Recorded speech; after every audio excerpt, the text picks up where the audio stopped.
195 deaths in just the short span of 24 years.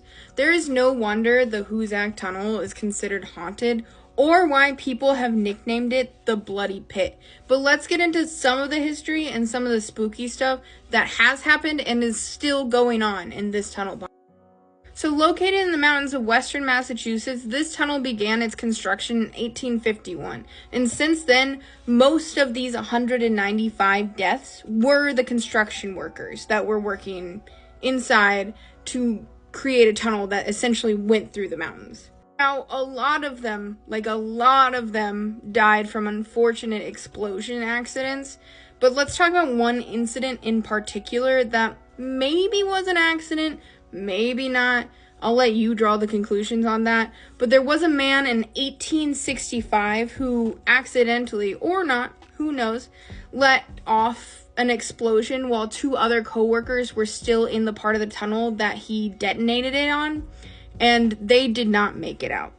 Now, the man who let off this explosion afterwards was said to be very anxious and withdrawn. He was worried he didn't want to go into work anymore, but he had to. And when he did go into work into the tunnel, he said he would hear voices and see dark figures following him. And it wasn't until 10 days later that he just up and vanished. And then after that, they found him a few days later and he was dead and apparently had been strangled, but they never found the killer.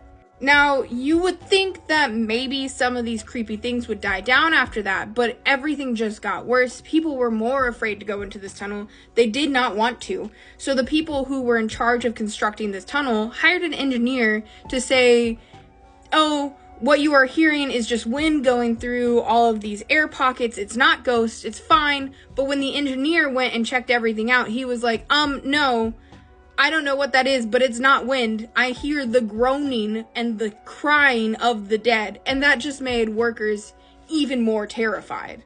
But even then, it didn't stop there with all of the activity. There was another tragedy that happened that ended up killing 13 different people.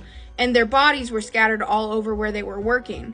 And that's when things really began to ramp up.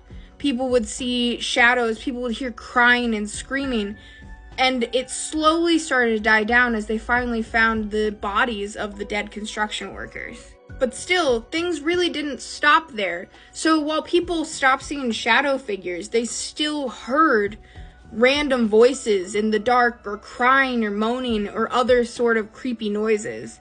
But even if all of this creepy stuff was still happening, the tunnel opened as planned and was being used, but then weird stuff continued to happen to living people. There was a man in about 1875 who ran his wagon through this tunnel, and people thought that he got scared, but they weren't for sure. What they did know was the wagon rushed right out of that tunnel, but he was not on it. His body was never found. The workers found the wagon, but not him.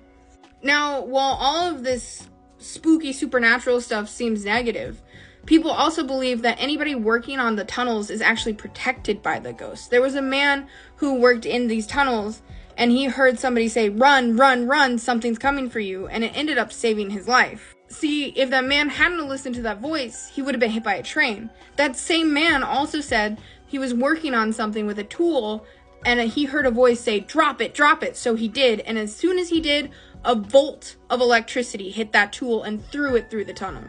This tunnel is still being used today. People still hear those voices. Some people even say they still see shadow figures throughout there. But I don't know. I don't know if I'd actually go through this tunnel. With so many people who have gone missing or wound up, unalived, I might pass on this one. What about you guys?